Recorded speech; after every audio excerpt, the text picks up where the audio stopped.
depuis, depuis 2023. Donc celui-ci fait un peu exception étant donné qu'hier c'était un jour férié. On est sur un mardi, mais on est sur des sessions de webinaire quand même relativement courtes. Donc aujourd'hui, on va aborder un sujet spécifique qui est la géothermie et spécifiquement la géothermie en réseau. Alors, j'ai précisé juste avant que c'était un webinaire d'initiation parce que pour aborder ce thème de la mise en réseau de la ressource géothermique, on pourrait le faire sur à peu près 3 jours de formation. Donc là, sur 30 minutes, on va essayer de faire au mieux. Pour rappel, comme dans chaque webinaire, puisque ça ne fait pas de mal de faire des rappels, euh, afin de qu'on puisse vous identifier si jamais vous avez des questions. N'hésitez pas à vous renommer. Donc nom, prénom plus nom de la structure, ça peut être pas mal. C'est un webinaire qui est enregistré, comme la plupart. Merci de bien vouloir, mais c'est déjà le cas. Coupez tous vos micros. Et, euh, à la fin de la session de webinaire, on aura un temps pour les questions-réponses. Donc n'hésitez surtout pas. Je le répète, malheureusement, c'est une session vraiment d'initiation à la géothermie en réseau. Je vais juste vous présenter ce qui est possible de faire sans aborder tous les aspects techniques, juridiques, réglementaires, financiers également des réseaux. Donc, c'est vraiment montrer un peu les différents aspects de la géothermie et de ce qu'on peut faire avec en réseau. Les DGENR, ce sont des webinaires qui vous sont présentés par les trois structures associatives que sont l'Agence locale de l'énergie et du climat des Ardennes, la LE 08, Lorraine Énergie Renouvelable, LER, pour la partie Lorraine, et pour le territoire alsacien, Alter Alsace Énergie. Donc, ce sont des sessions que vous avez déjà pu suivre, comme je le disais en introduction, sur tous les premiers lundis du mois, sauf aujourd'hui un mardi, les deuxièmes, pardon, lundis du mois, avec différentes thématiques abordées par nos trois structures respectives, donc avec des sujets sur les énergies renouvelables au sens large. On a eu la méthanisation, le solaire thermique, donc les aspects citoyens des projets, les ombrières. Alors aujourd'hui, on parle de géothermie. Donc il y a vraiment divers sujets et vous avez la possibilité de retrouver l'ensemble des webinaires qui ont été réalisés et donc ce depuis même avant 2024, puisqu'il y en a eu également en 2023, sur le site internet, les sites internet des générateurs de Géclair et puis des différentes structures, donc de l'ALE, de Lorraine Énergie Renouvelable et d'Alter Alsace Énergie. Alors pour ceux qui ne me connaissent pas, qui suis-je et en quoi je suis qualifié pour vous présenter le sujet de la géothermie en réseau aujourd'hui. Donc moi je suis Noé Imperadori et je suis l'animateur de la filière géothermie en Grand Est. Donc en 2 mots, en quoi consiste ma mission? Donc je touche pas uniquement le sujet de la géothermie en réseau, c'est même plutôt minoritaire. La majeure partie de mon travail s'oriente plutôt sur la géothermie au sens large, donc plutôt adapté à du projet de taille bâtiment individuel. Euh, et je vais agir sur différents aspects, notamment à travers de la sensibilisation, comme ça peut se faire aujourd'hui à travers la réalisation de webinaires sur le sujet de la géothermie, avec la création d'outils également, de la mise en place d'événements. J'en parlerai à la fin du webinaire, mais il y a un événement phare sur la géothermie qui arrive prochainement là. Ensuite, je vais avoir une action de dynamisation de réseau de professionnels, donc mise en relation de tous les professionnels qui bossent sur le sujet de la géothermie en Grand Est, puisque moi, mon territoire d'action est le Grand Est, je vais préciser juste après. Et donc, identifier ces différents professionnels, les mettre en réseau, les mettre en lumière aussi pour que les porteurs de projets puissent accéder à des listes de professionnels certifiés et compétents sur le territoire du Grand Est. Et puis, j'ai un volet d'accompagnement à l'émergence de projets. Donc, je vais renseigner les collectivités, les professionnels et puis les secteurs tertiaires et industriels sur toute question qui pourrait se poser en lien avec la géothermie. Donc ça va d'une question technique à une question réglementaire, administrative, financière, voilà. Euh, Donner également les différentes listes de professionnels qui peuvent exister. Donc c'est ça ma mission sur le territoire. J'interviens, donc comme je l'ai précisé, sur le territoire du Grand Est. C'est une mission qui est portée par l'association Lorraine Énergie Renouvelable, pardon. Elle intègre un réseau national qui est le réseau Animation Géothermie, ce qui signifie que si jamais vous participez à ce webinaire mais que vous n'êtes pas sur le territoire du Grand Est, vous pourrez trouver mes homologues sur les autres territoires. Ce réseau-là, il est identifié sur le site de géothermie.fr que je représenterai plus tard et le site de l'Association française des professionnels de la géothermie.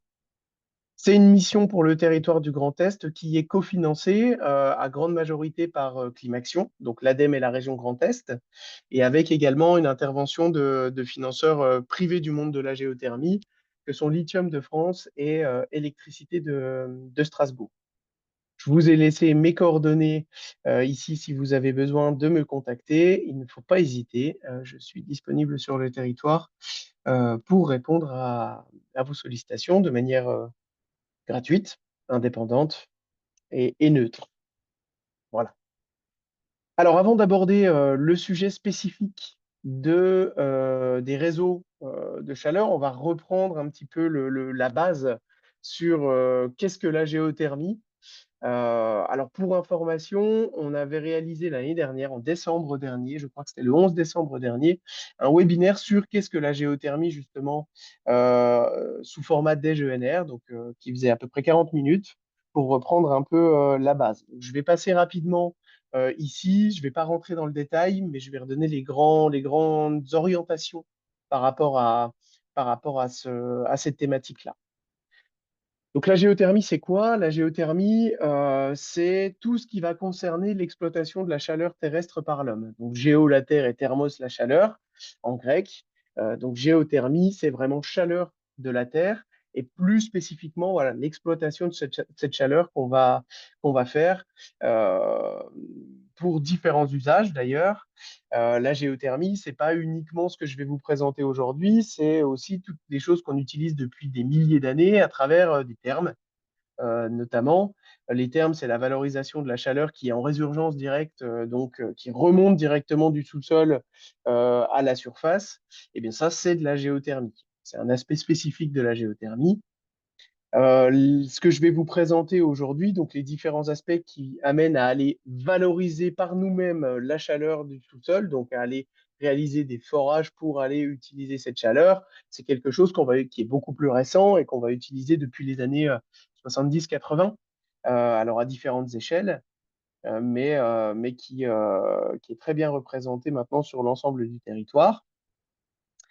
L'intérêt de la géothermie, c'est quoi? C'est que c'est une énergie renouvelable. Alors, je ne vais pas le repréciser tout à l'heure dans les avantages des différentes solutions, mais comme c'est une énergie renouvelable, c'est une énergie bas carbone et c'est une énergie qui est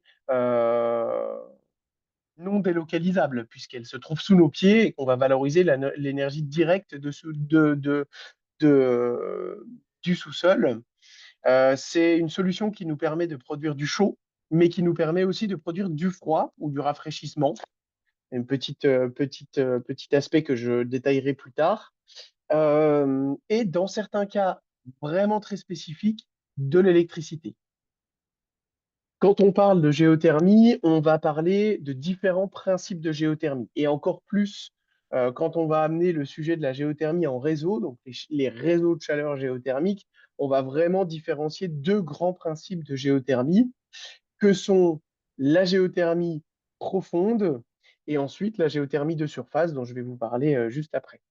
Alors, quand on parle de géothermie profonde, ce que je vous présente ici, je vais vous voilà, mettre un petit pointeur, ce sera plus simple. Ce que je vous présente ici, c'est une coupe géologique simplifiée du territoire du Grand Est, avec sur la partie ouest la Champagne-Ardenne, la Lorraine, qu'on va appeler le bassin parisien, donc des zones sédimentaires, donc des couches qui se seront déposées au fur et à au fur et à mesure des époques géologiques et qui vont être plus ou moins poreuses pour contenir plus ou moins d'eau, qui sera importante par la suite parce on va valoriser l'énergie du sous-sol, notamment à travers l'utilisation de cette eau-là.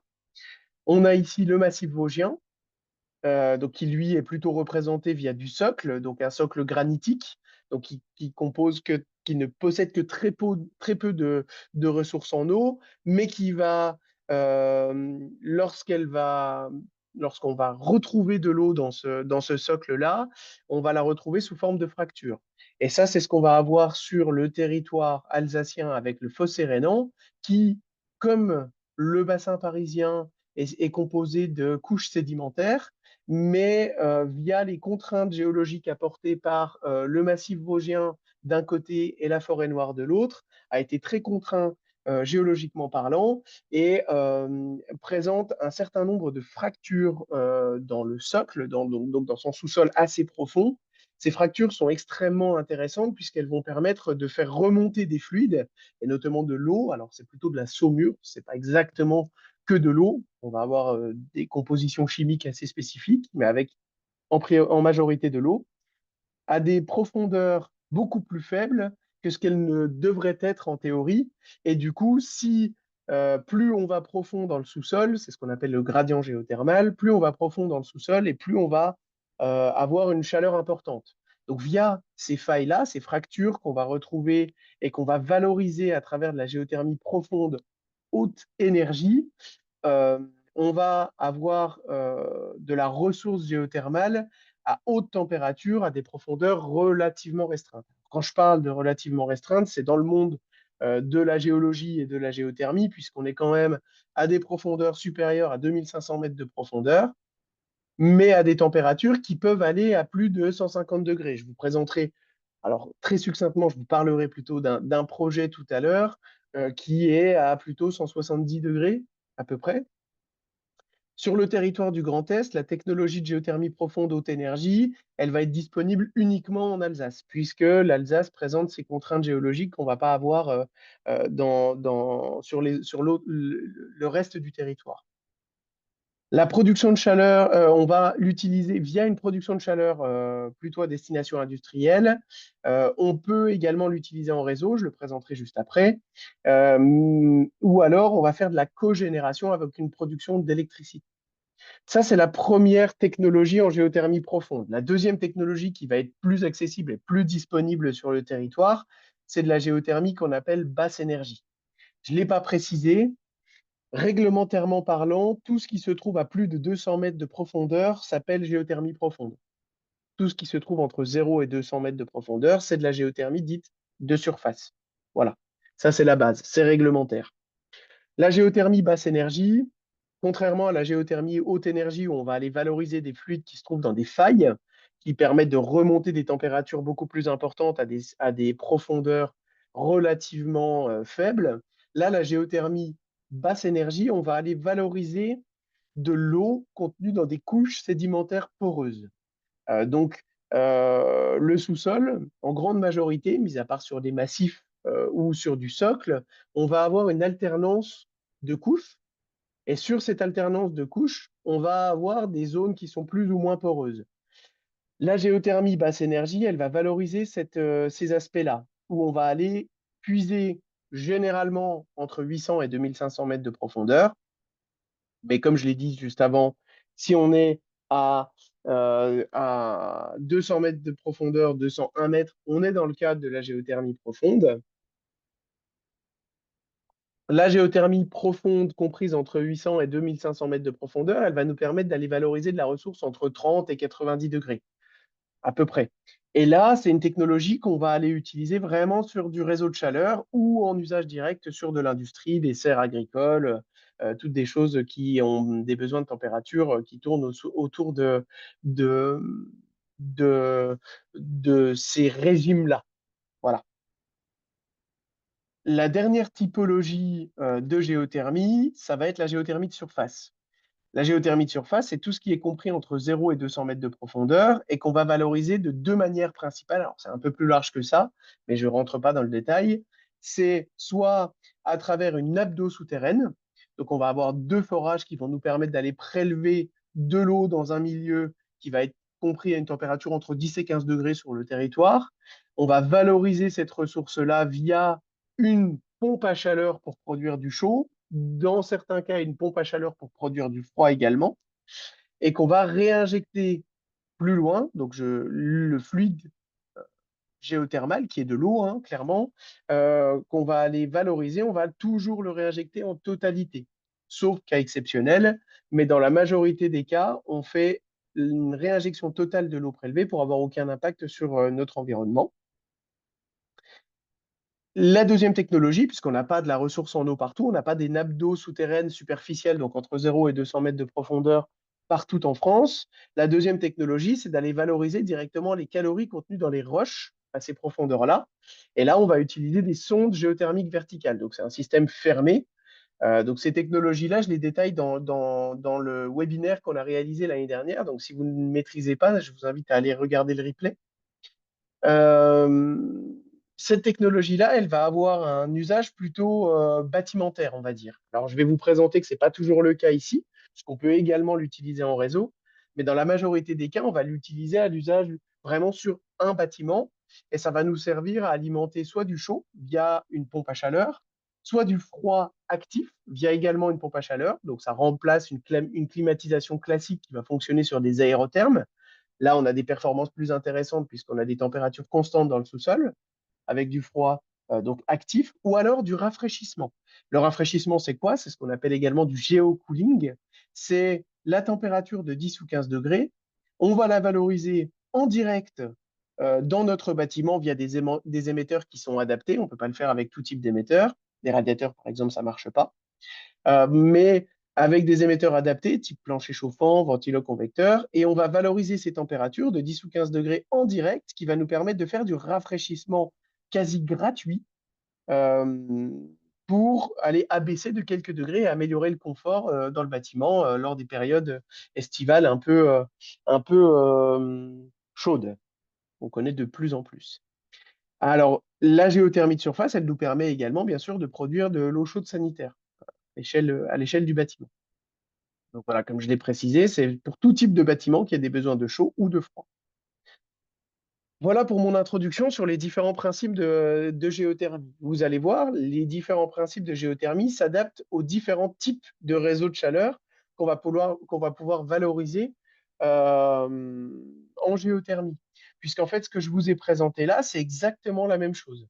Donc sur les réseaux de chaleur géothermiques, alors déjà de base, comment fonctionne un réseau de chaleur? En règle générale, on va avoir une production centralisée qui est représentée ici et une distribution via un réseau aux différents usagers. Donc, on va distribuer de la chaleur dans un réseau enterré qui va euh, être utilisé dans les différents bâtiments à des régimes de température différents et qui va revenir donc plus froid à l'espace, enfin à la production centralisée, puis repartir. Ça, c'est ce qu'on retrouve dans la majorité des cas des réseaux. Je vais vous montrer que sur de la géothermie, on a d'autres alternatives également et que la production centralisée est très intéressante, mais qu'elle présente aussi quelques contraintes. Alors, dans le cas de la géothermie profonde haute énergie, on va bien sûr pouvoir valoriser cette ressource qu'on va aller chercher, donc, comme je vous l'ai dit tout à l'heure, généralement sur le territoire alsacien, à des profondeurs supérieures à 2500 mètres, à 2500 mètres.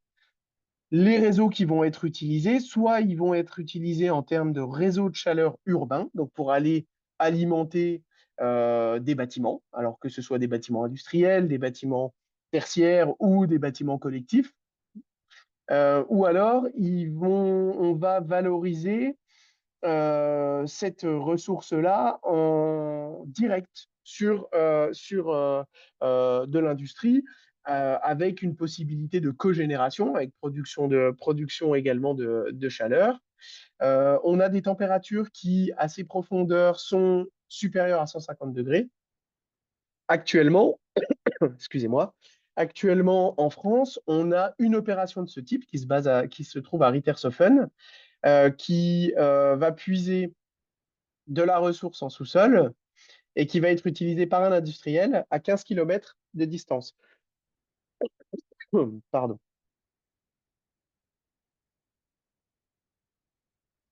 La ressource qu'on va aller puiser là, elle se trouve à 2500 mètres de profondeur. Donc, c'est quand même pas négligeable. Par contre, on a des températures très importantes. Donc, on va valoriser cette ressource en direct. Décidément, excusez-moi. Euh, Cet usage-là de la géothermie via des réseaux est très, très restreint, notamment au Grand Est.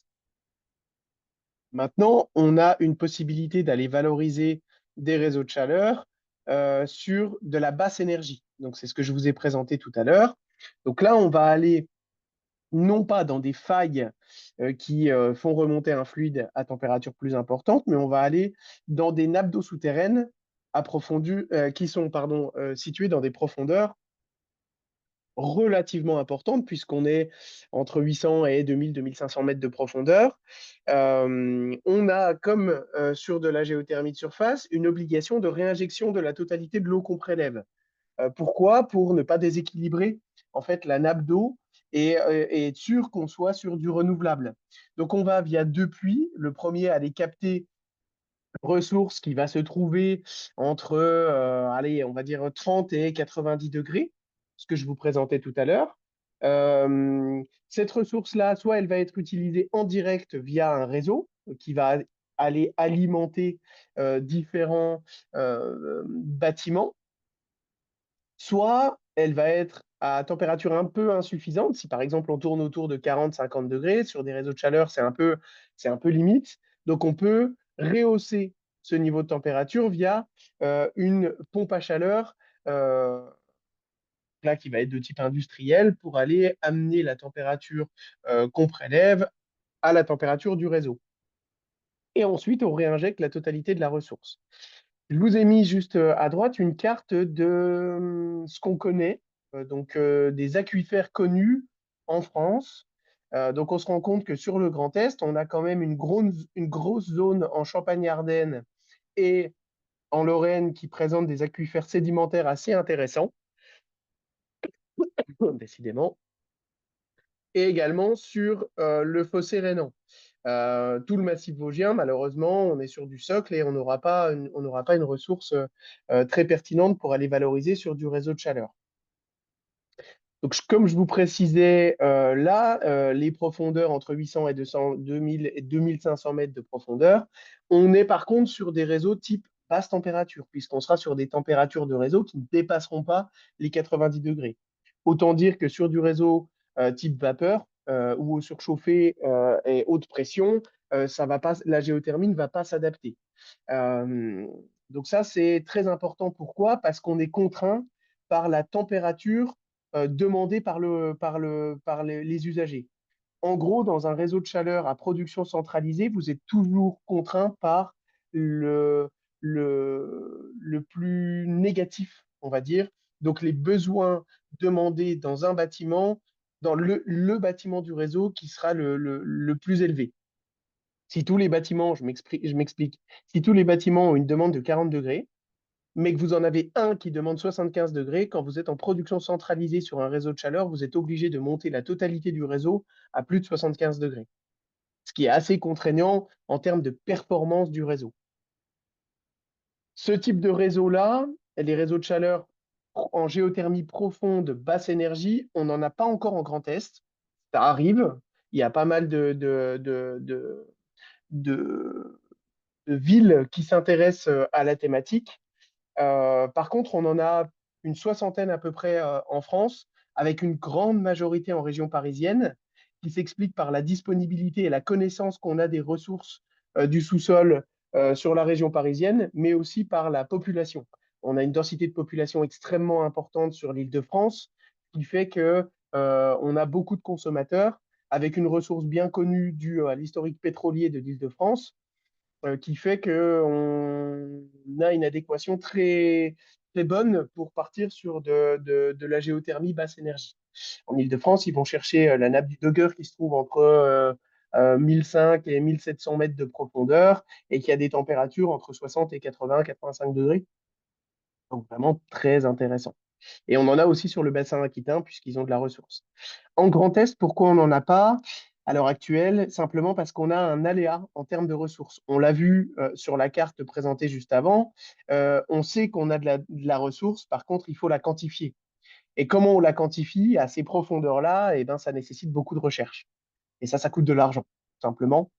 Donc, c'est assez délicat à développer, mais ça se fait très bien. Et on a notamment des soutiens mis en place par l'ADEME, à travers le Fonds Chaleur, qui permettent de pallier un peu ce surinvestissement. Pardon. Donc voilà pour les réseaux de chaleur où on va valoriser la ressource globalement en direct, mais plutôt à des températures assez basses. On est sur du réseau quand même globalement à basse température et on est sur des régimes de géothermie dits profonde, la géothermie profonde. Maintenant, sur de la géothermie de surface, donc beaucoup plus accessible, où là, on a une connaissance de la ressource et une disponibilité de la ressource beaucoup plus importante sur l'ensemble du territoire du Grand Est. Alors, sur de la géothermie de surface, on va avoir la possibilité également de faire de la production centralisée. Alors, à travers les deux systèmes que j'ai expliqués tout à l'heure, donc soit de la géothermie sur nappe, soit de la géothermie sur sonde, mais qui sera toujours assisté par une pompe à chaleur géothermique pour rehausser le niveau de température du sous-sol, qui se trouve entre 0 et 200 mètres de profondeur, entre 10 et 15 degrés à peu près. Euh, donc, pour produire du chaud, on va avoir la nécessité de rehausser. Donc, on peut avoir une pompe à chaleur centralisée qui va nous rehausser les calories qu'on va distribuer en réseau. Ça, c'est très intéressant parce qu'on a un système de production qui nous permet d'alimenter différents bâtiments. On est plutôt à une échelle assez petite sur ces technologies-là. On va être plutôt à l'échelle d'un quartier, on va dire. Maintenant, on peut développer un peu plus large quand on est sur de la géothermie sur nappe et qu'on a une ressource en eau importante. Mais ça, c'est à travailler en fonction du projet. Euh, Je me suis perdu, non. Des contraintes sur ces technologies-là, c'est qu'on va être sur du réseau vraiment basse température. Là, je vous parlais tout à l'heure de réseau à 90 degrés maximum. Ici, sur de la géothermie de surface, on sera plutôt sur des réseaux à 65 degrés grand maximum. Et la performance du réseau, donc en gros, la consommation d'électricité qui va être utile à la pompe à chaleur pour rehausser les niveaux de température, vont être très liées au bâtiment le moins performant dans le réseau. Et ça, c'est une vraie contrainte sur de la géothermie, du réseau de chaleur géothermique de surface centralisé. L'avantage, c'est que vous pouvez, avec de la géothermie de surface, faire également une production de froid. Un des autres inconvénients de la production centralisée en géothermie de surface, contrairement à ce que je vais vous présenter juste après, c'est que vous êtes sur du réseau de chaleur, à proprement parler. Donc, des réseaux enterrés qui doivent être isolés. Donc, ça coûte un petit peu plus cher à l'investissement. Contrairement à la technologie que je vais vous présenter juste après, qui est toujours en géothermie de surface, ce qu'on appelle une boucle d'eau tempérée à énergie géothermique.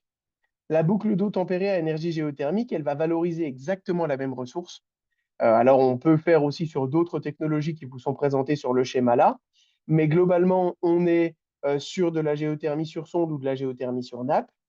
Par contre, plutôt que de faire une production de chaleur centralisée, là, on se dit qu'on va aller chercher la ressource en sous-sol, qu'on va mettre à disposition cette ressource de différents bâtiments, toujours à l'échelle d'un quartier ou plus petit, deux bâtiments, trois bâtiments, quatre, cinq, 10 bâtiments, mais on ne va pas être sur la moitié, le quart d'une ville. Clairement, on ne sera pas sur ces technologies-là, on est sur des petits réseaux mais le gros intérêt de cette technologie, c'est comme vous mettez à disposition des différents bâtiments une ressource entre 5 et 30 degrés, vous avez la possibilité de faire du chaud et du froid en simultané et chaque bâtiment s'équipe ou groupe de bâtiments s'équipe d'une pompe à chaleur, ce qui lui permet de réguler son système et la température nécessaire dans son bâtiment via ses besoins. Donc les performances du système sont vraiment euh, très bon puisqu'il s'adapte à chaque bâtiment. En gros, si vous avez des bâtiments qui fonctionnent à 30 degrés, bah, vous allez être avec une émission de chaleur pardon, à 30 degrés, vous allez être sur des performances extrêmement importantes. Si vous avez sur la même boucle un bâtiment qui lui fonctionne à 65, eh ben, il ne va pas impacter le fonctionnement et la performance du bâtiment qui lui va fonctionner à 30. Il aura simplement une pompe à chaleur qui lui permet de rehausser à 65 degrés et des performances moins bonnes que s'il avait des émetteurs à plus basse température, ce qui lui permettra de réfléchir à travailler sur l'enveloppe de son bâtiment et l'isolation de son bâtiment. Voilà. J'ai déjà passé 35 minutes à la place de 30. J'en suis désolé. Comme je vous ai dit, c'est un sujet qui est vraiment très vaste et qui pourrait prendre 3 jours à expliquer. Donc là, je vous ai présenté simplement les grands aspects de la géothermie qu'on peut mettre en réseau. Euh, Si vous souhaitez aller plus loin, sachez que des webinaires ont été réalisés par le réseau Animation Géothermie l'année dernière sur la boucle d'eau tempérée à énergie géothermique, qu'on va réaliser en mars prochain 2 sessions de webinaire, un grand public et un plutôt technique sur la géothermie en réseau. Donc là où on sera sur vraiment 1 heure et demie pour expliquer plus en détail la technique, le montage juridique des réseaux, le financement, vraiment aller beaucoup plus dans le détail que simplement vous présenter les différents systèmes qu'on peut valoriser. Il y a énormément de ressources sur les sites géothermie.fr, géothermie au pluriel. Donc, c'est toutes des données que je vous ai présentées là, hein. Site géothermie.fr, site de l'AFPG, l'Association française des professionnels de la géothermie. L'ADEME a développé également un guide sur la géothermie et les réseaux de chaleur. Il y a un guide sur la boucle d'eau tempérée. Il y a plein de choses qui existent. Et oui, en termes de calendrier, sur les prochains événements qui peuvent vous intéresser, on est sur une journée de la géothermie qui aura lieu le 5 décembre à Metz, qui est gratuite mais sur inscription. Vous pouvez trouver toutes les informations sur le site de géothermie.fr. Vous aurez donc le prochain DGNR, mais j'en reparlerai tout à l'heure, et les 2 sessions de webinaire dont je vous parlais. Voilà pour la phase de présentation. Maintenant, si vous avez des questions, je suis tout à fait ouvert à répondre à vos questions. Je ne sais pas s'il y en a eu dans le chat. J'en ai pas vu passer. Je vais Oui, essayer de couper mon pointeur. Voilà. oui. Alors, on a déjà une première question. Est-ce que tu aurais des exemples de boucles tempérées qui fonctionnent? Alors, des exemples de boucles d'eau tempérées en fonctionnement. Sur le Grand Est, il y en a en développement, pas encore en fonctionnement. Il y en a une qui va bientôt sortir sur Reims, qui est une assez grosse boucle. Et il y en a plusieurs qui vont sortir, notamment sur le territoire alsacien et même en Lorraine, il y a des réflexions. Donc, pour l'instant, au Grand Est, je n'ai pas d'exemple. Par contre, sur le guide euh, que je vous ai mis juste là, la boucle d'eau tempérée à énergie géothermique, ça présente vraiment dans le détail tout ce qu'il faut savoir sur la boucle et des retours d'expérience également. Donc, il y en a directement dans ce guide. Vous pouvez, je crois qu'il y en a 5 ou 6 sur l'ensemble du territoire français. Alors, ce n'est pas le nombre de boucles qui existent, hein. Je crois que l'ADEME en a financé près d'une trentaine jusqu'à maintenant. Donc, il y en a, ça se fait, ça fonctionne bien, on a des bons retours. Sur le territoire du Grand Est, on est en développement pour l'instant. Voilà pour ça. Est-ce que vous avez d'autres questions?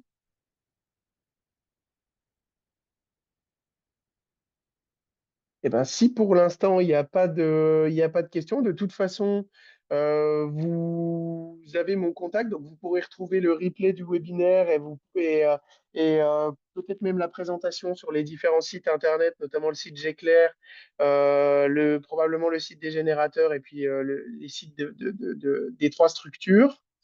On vous retrouve également lors du dernier DGENR 2024 sur le solaire et notamment le solaire photovoltaïque flottant.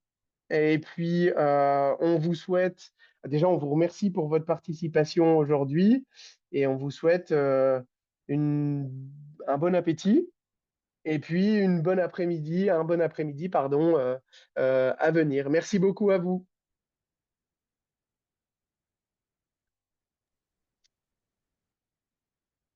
Merci Noé.